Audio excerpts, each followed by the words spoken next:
नमस्कार, आप सभी का बहुत बहुत स्वागत है। आप देख रहे हैं आपका अपना चैनल न्यूज वर्ल्ड इंडिया और आपके साथ मैं हूं अतुल अग्रवाल। शुरुआत हेडलाइंस के साथ।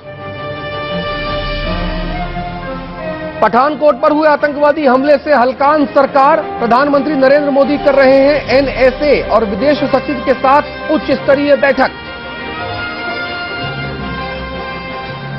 पठानकोट एयरबेस में अभी भी जारी है मुठभेड़, फायरिंग के दौरान हुए 2 जोरदार धमाके, अंदर छिपे हैं आतंकवादी। अलर्ट पर आया पूरा देश, राजधानी दिल्ली में छिपे हो सकते हैं जैश ए मोहम्मद के 2 खूंखार आतंकवादी, सुरक्षा कड़ी, जगह जगह हो रही है जांच पड़ताल। पठानकोट पर हमले के बावजूद पाकिस्तान से बातचीत की चल रही हैं तैयारियां। विदेश मंत्री सुषमा स्वराज ने पूर्व राजनयिकों और आला अफसरों के साथ आज की बैठक। पठानकोट में शहीद हुए जवानों के घरों पर पसरा है मातम, परिवार वालों ने कहा शहादत पर है फख्र।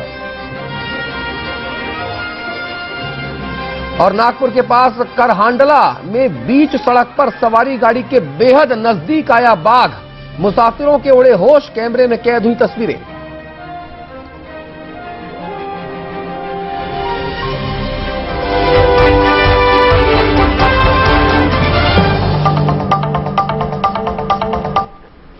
और इस वक्त की सबसे बड़ी खबर, ब्रेकिंग न्यूज। पठानकोट एनकाउंटर के मामले में इस वक्त प्रधानमंत्री श्री नरेंद्र मोदी अपने घर पर एक उच्च स्तरीय बैठक कर रहे हैं। इस बैठक में एनएसए, नेशनल सिक्योरिटी एडवाइजर, राष्ट्रीय सुरक्षा सलाहकार भी शामिल हैं, विदेश सचिव भी शामिल हैं।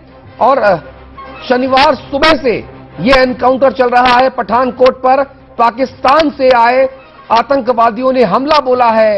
इस हमले के बाद केंद्र की सरकार ने पल पल की अपडेट पर नजर रखी हुई है। प्रधानमंत्री जी के साथ इस बैठक में कई बड़े आला अधिकारी भी शामिल हैं। पठानकोट हमले के बाद सुरक्षा पर बेहद गंभीर मंथन चल रहा है। ये इस वक्त की सबसे बड़ी खबर आ रही है। और मनीष शुक्ला हमारे संवाददाता हमारे साथ जुड़ गए हैं। मनीष, क्या अपडेट है इस वक्त? कब तक चलेगी ये मीटिंग? क्या निकल कर आएगा? क्या उसके बाद ऑफिशियली कोई ब्रीफिंग भी होगी?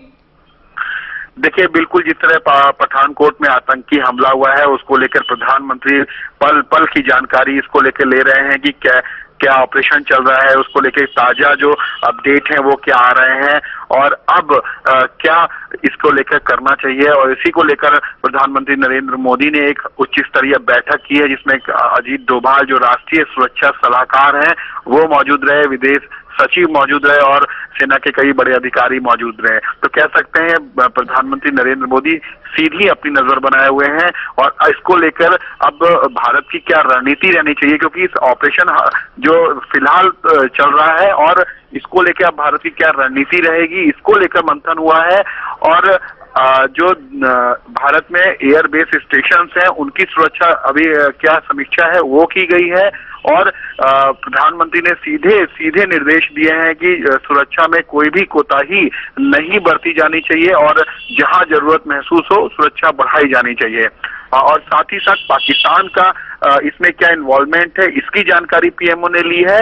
और ताकि जो सूत्र ये भी बता रहे हैं कि जनवरी के मध्य में जो विदेश स्तर की बातचीत होनी थी भारत और पाकिस्तान के बीच में, उसको एक तरह से पाकिस्तान की तरफ से, खासकर पाकिस्तान की जो खुफिया एजेंसी है आईएसआई, उन्होंने जैश ए मोहम्मद का सहारा लेके ये चाहती है कि जो दोनों देशों के बीच में बातचीत हो उसमें खलल पड़ जाए।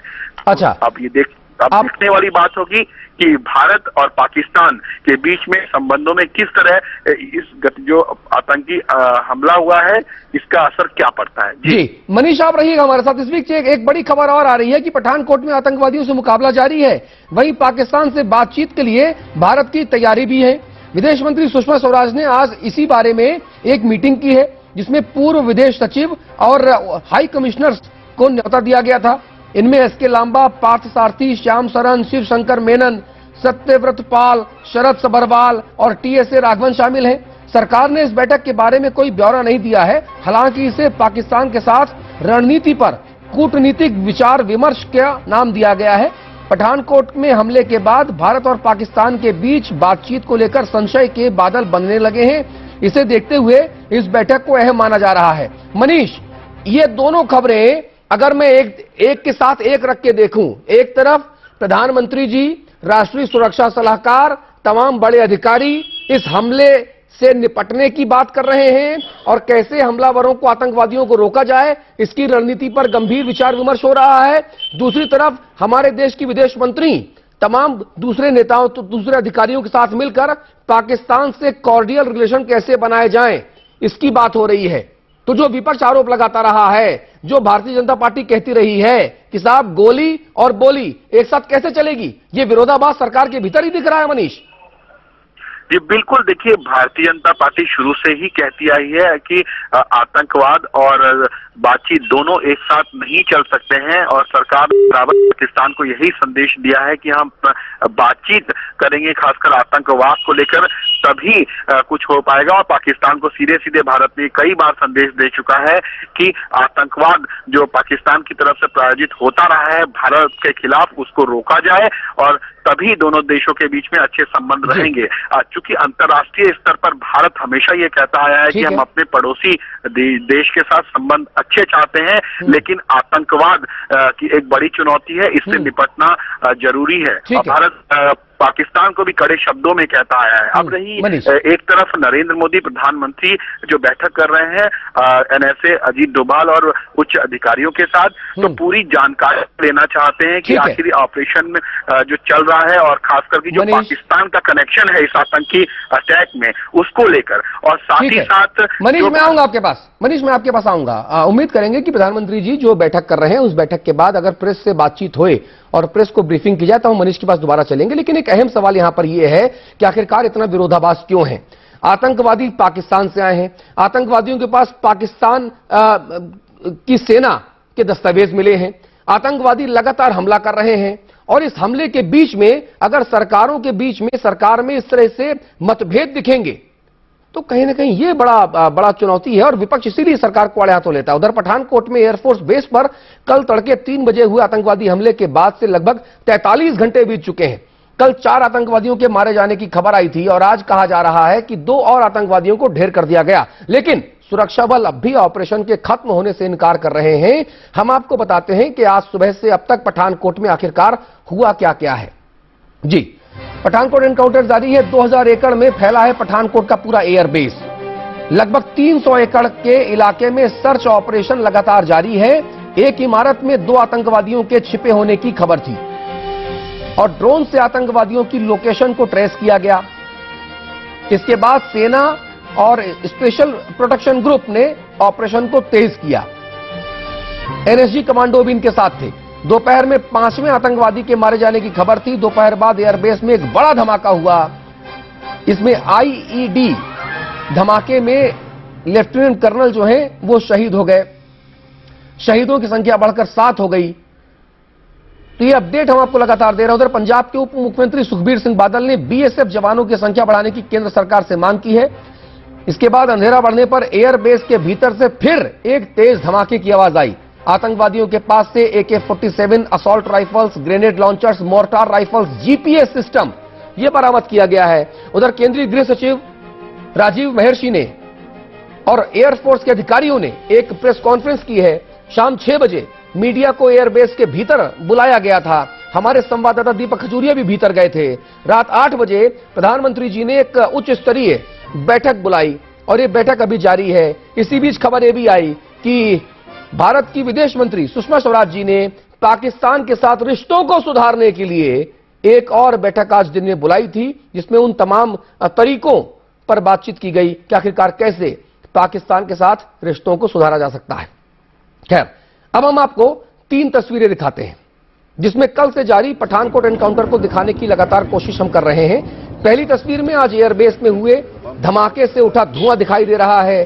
दूसरी तस्वीर में सेना के जवानों का मूवमेंट हम आपको दिखा रहे हैं। मुठभेड़ अब भी जारी है। इसी के साथ हम ये सवाल पूछ रहे हैं कि एयरबेस में क्या अब भी कोई आतंकवादी छुपे हुए हैं या सभी आतंकवादियों को मारा जा चुका है? अगर आतंकवादियों को मारा नहीं जा सका है तो आखिरकार कब तक आतंकवादियों को मारा जाएगा? और जैसा दावा किया जा रहा था कि सभी आतंकवादी मार दिए गए हैं, तो फिर एयरबेस के भीतर से धमाके कौन कर रहा है? ये तमाम सवाल ऐसे हैं जिनके जवाब जनता जानना चाहती है। और पठानकोट में आतंकवादियों के खिलाफ सर्च ऑपरेशन लगातार जारी है। सेना ने भी साफ कर दिया है कि ऑपरेशन अभी बंद हुआ नहीं है। माना जा रहा है कि यह ऑपरेशन पूरी रात चलेगा। ज्यादा जानकारी के लिए दीपक खजूरिया मौजूद है। करीबन 40 घंटे हो चुके हैं और अभी भी एयरफोर्स स्टेशन पठानकोट के अंदर जो एनकाउंटर शुरू हुआ था वो जारी है। एयरफोर्स के एओसी जो हैं उन्होंने अभी प्रेस ब्रीफिंग करके ये साफ कर दिया है कि operation is still going on. इसका ये हम बिल्कुल इस वक्त एयरफोर्स स्टेशन के अंदर हैं और हमारे पीछे जो आप सड़क देख रहे हैं ये सीधे उस इलाके में जाकर मिलती है जहां पर ऑपरेशन चल रहा है। और अगर एयरफोर्स ने आज पहली बार इस चीज की पुष्टि बिल्कुल कर दी है कि ऑपरेशन ऑन है और अभी ऑपरेशन खत्म नहीं हुआ है और 4 आतंकी जो कल मारे गए थे शनिवार को, आज रविवार, उसके बाद कितने आतंकी मारे गए हैं इसकी पुष्टि भी नहीं की है और कितने आतंकी हो सकते हैं इसकी पुष्टि भी नहीं हुई है। तो जाहिर सी बात है कि एक बड़ा हमला अब ये बनता जा रहा है। 40 घंटे से भी ज्यादा लंबा ऑपरेशन खींच गया है और कितने घंटे चलेगा इसके बारे में भी कुछ पुष्टि नहीं है। सूत्रों के हवाले से खबर आ रही है कि शायद कल तक ये ऑपरेशन खींच सकता है और पूरी रात चलता रहेगा। और अभी जिस तरह से रात काफी हो चुकी है मगर रुक रुक के अभी भी गोलीबारी की आवाजें जो हैं वो यहां से लगातार आती जा रही हैं। तो ये जो बड़ा हमला, बड़ा एनकाउंटर जो पठानकोट एयरफोर्स स्टेशन में चल रहा था अभी भी जारी है। कैमरा पर्सन नारायण दत्त के साथ दीपक खजूरिया, एयरफोर्स स्टेशन पठानकोट। जी, तो पठानकोट हमले में सुरक्षा बलों ने 6 उग्रवादियों को मार गिराया है। कल 4 आतंकवादियों को ढेर किया गया था जबकि 2 आतंकवादियों को आज मार गिराने की खबर मिल रही है। इस हमले में सेना के एक लेफ्टिनेंट कर्नल समेत 7 बहादुर जवान भी शहीद हो गए हैं जबकि 20 जवान जख्मी हैं। यह ऑपरेशन अभी भी जारी है और माना जा रहा है कि सर्च ऑपरेशन और कॉम्बिंग ये कल सुबह तक जारी रहेगी। रविवार सुबह 9 बजे के करीब पठानकोट एयरफोर्स स्टेशन के भीतर फिर से फायरिंग शुरू हो गई। पता चला कि एयरफोर्स बेस में अभी भी 2 आतंकी छिपे हुए हैं जो घात लगाकर फायरिंग कर रहे हैं। सर्च ऑपरेशन के दौरान ही बम डिफ्यूज करते वक्त 3 जवान जख्मी हो गए जिसमें एक एनएसजी का कमांडो भी शामिल है। हालांकि सेना और एनएसजी की टीम ने कुछ घंटे के ऑपरेशन के बाद दोनों ही आतंकियों को ढेर कर दिया। In the morning, when the bodies of the terrorists were being recovered, again fire was noticed and it was realized there are 2 more and the operations are continuing to neutralize these 2 also. The operations are at a mature stage, but the confirmation we give only once we physically see the body of the terrorist. Pathankot air force base पर हमला करने वाले आतंकी सेना की वर्दी में आए थे। उन्होंने गुरदासपुर के एसपी सलविंदर सिंह से कार छीनी थी। आतंकियों के इस हमले में मुठभेड़ के दौरान आर्मी के एक लेफ्टिनेंट कर्नल निरंजन ई कुमार समेत वायुसेना के 6 जवान भी शहीद हुए हैं। As far as the people lost is concerned, 7 people have been martyred, of which 1 has been Garud, 5 have been DSC Jawans and 1 NSG Command. आतंकियों के इस हमले का अलर्ट पहले से था, लिहाजा पहले से ही पूरी सतर्कता बरती गई और एनएसजी के जवानों को बुला लिया गया था। An alert was immediately sounded and all the vital installations and government offices were informed of a likely terrorist attack and efforts were mounted to reconfirm the infiltration and also to try to see in which direction the terrorists had proceeded and what might their location be. लेकिन फिर भी आतंकियों ने इस वारदात को कैसे अंजाम दिया, इसकी जांच की जिम्मेदारी एनआईए को सौंपी गई है। पठानकोट से दीपक खजूरिया के साथ टीम न्यूज वर्ल्ड इंडिया। और उधर पठानकोट आतंकवादी हमलों के बाद सुरक्षा बलों का सर्च ऑपरेशन लगातार जारी है, लेकिन इस पर अब सियासत भी गरमाना शुरू हो गई है। ਇੱਥੇ ਇੱਕ ਨਵੀਂ ਪੁਲਿਸ ਲਾਈਨ ਇੱਥੇ ਪਠਾਨਕੋਟ ਵਿੱਚ ਅਸੀਂ ਸਟੈਬਲਿਸ਼ ਕਰਾਂਗੇ। ਇੱਕ ਕਮਾਂਡੋ ਬਟਾਲੀਅਨ ਵੀ ਸਾਡੀ ਪਠਾਨਕੋਟ ਵਿੱਚ ਸਟੈਬਲਿਸ਼ ਕੀਤੀ ਜਾਊਗੀ so that there is a quick response. We will even station a SWAT team, special SWAT team in Pathankot district so that there is a quick response if any eventually happens in the future that we can take quick action. प्रधानमंत्री रोजाना जिस तरह की बातें करते हैं, 56 inch का सीना है वगैरह वगैरह, वो कहाँ है, क्या कर रहे हैं ये तो कहते हैं हमारा बड़ा प्लान बना हुआ है, हर चीज बड़े प्लान से चल रही है। ये कौन सा प्लान है? ये पाकिस्तान के प्रधानमंत्री से मिलने के बाद ये जवाब दिया है, पाकिस्तान की तरफ से जवाब मिला है।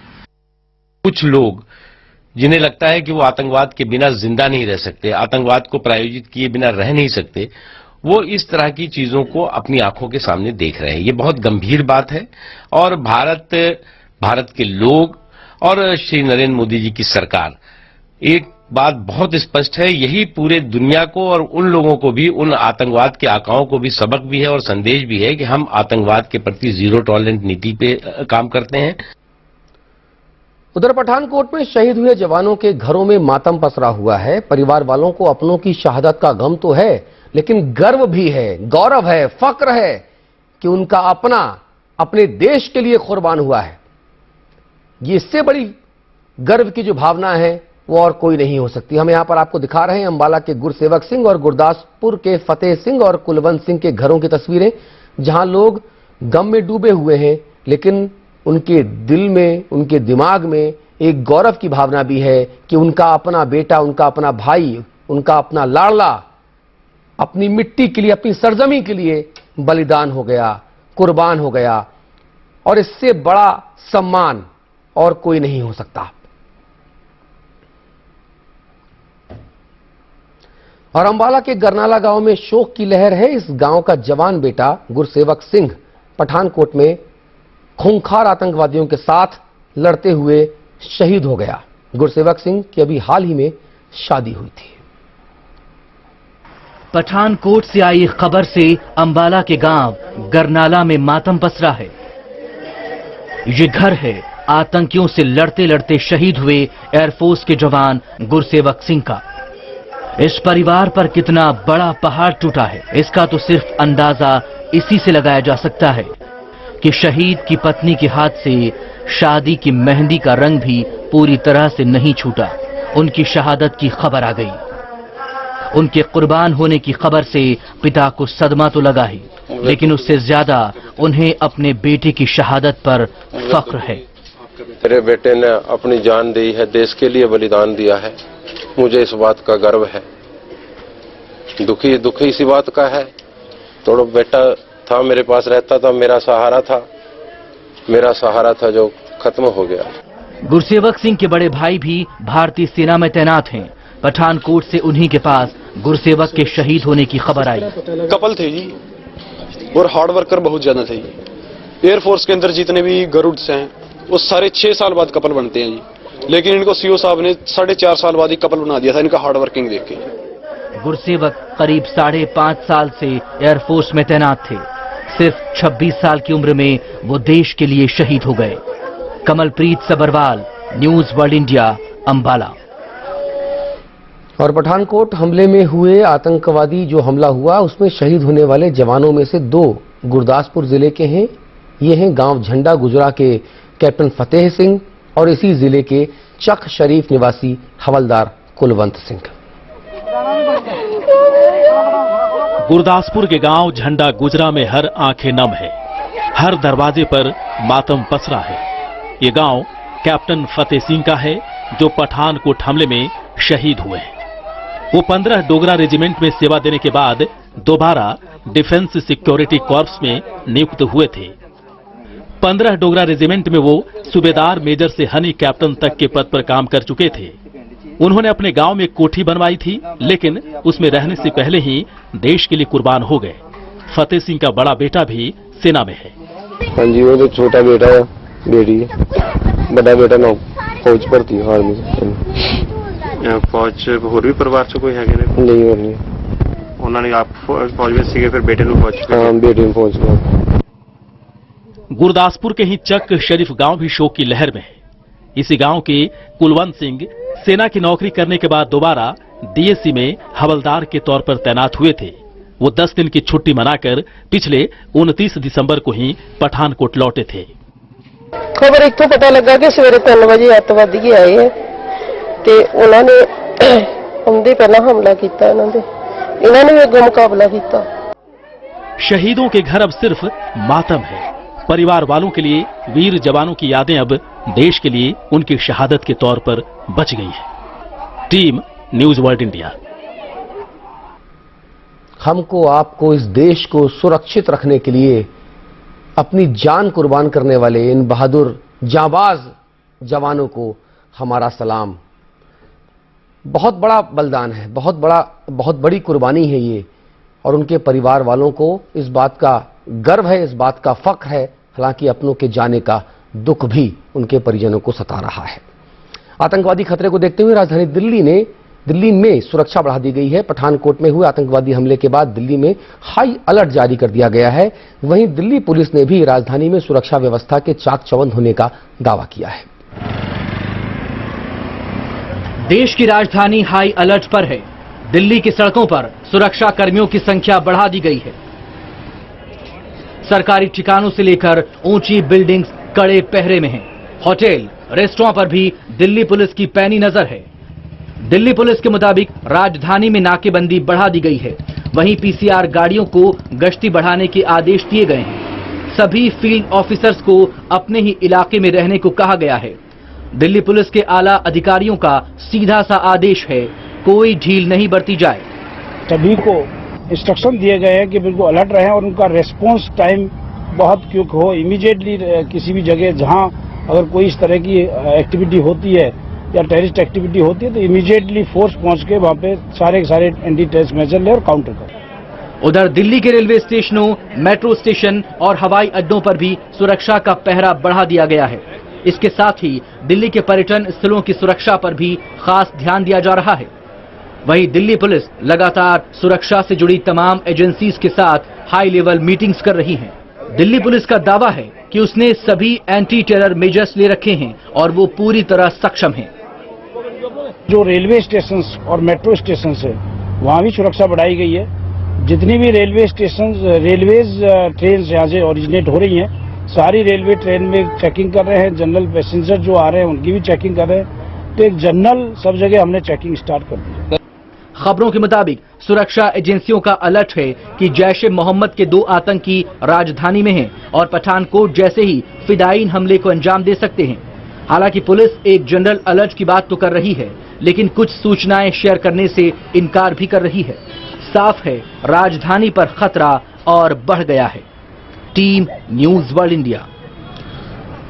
उधर दिल्ली में 2 आतंकवादियों के छिपे होने की आशंका के मद्देनजर राजधानी दिल्ली में सुरक्षा के जो इंतजामात हैं वो और भी ज्यादा पुख्ता कर दिए गए हैं। विजय चौक पर सुरक्षा इंतजामों का जायजा लेने पहुंचे हमारे संवाददाता मनीष शुक्ला। पंजाब के पठानकोट में आतंकी हमले के बाद दिल्ली में सुरक्षा व्यवस्था बढ़ा दी गई है, क्योंकि जो खुफिया अलर्ट है वो ये बताते हैं कि दिल्ली में भी जैश ए मोहम्मद के 2 आतंकी घुस चुके हैं।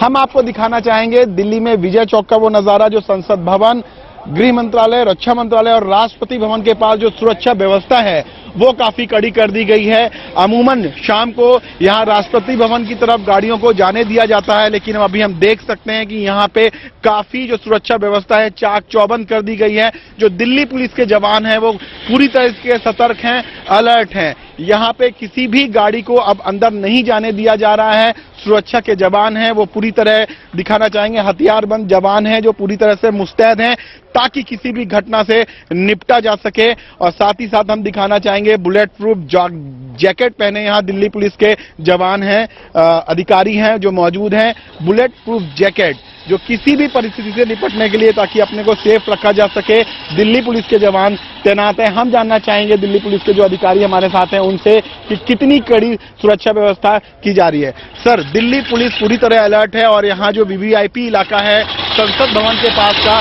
क्या कहना चाहेंगे, कितनी कड़ी सुरक्षा व्यवस्था है? बहुत कड़ी है और हम पूरी तरह अलर्ट है किसी भी स्थिति से निपटने के लिए। सर, एक अंतिम सवाल कि जिस तरह पंजाब के पठानकोट में आतंकी हमला हुआ, उसके बाद दिल्ली में भी आतंकी हमले की आशंका जताई जा रही है। जैश ए मोहम्मद के 2 आतंकी इंटर कर चुके हैं, इस तरह की सूचना आ रही है, तो इसी को लेकर आप मानते हैं एक खतरा बढ़ गया है दिल्ली में? जी, हम अपनी ड्यूटी पूरी मुस्तैदी से कर रहे हैं और किसी भी खतरे के लिए तैयार हैं। बिल्कुल, दिल्ली पुलिस का मानना है कि किसी भी खतरे से निपटने का, उसका सामना करने के लिए दिल्ली पुलिस पूरी तरह तैयार है। और हम आपको दिखाना चाहेंगे कि यहाँ पे दिल्ली पुलिस के जवान जो हैं पूरी तरह मुस्तैद हैं ताकि किसी भी तरह की जो घटना है उससे निपटा जा सके।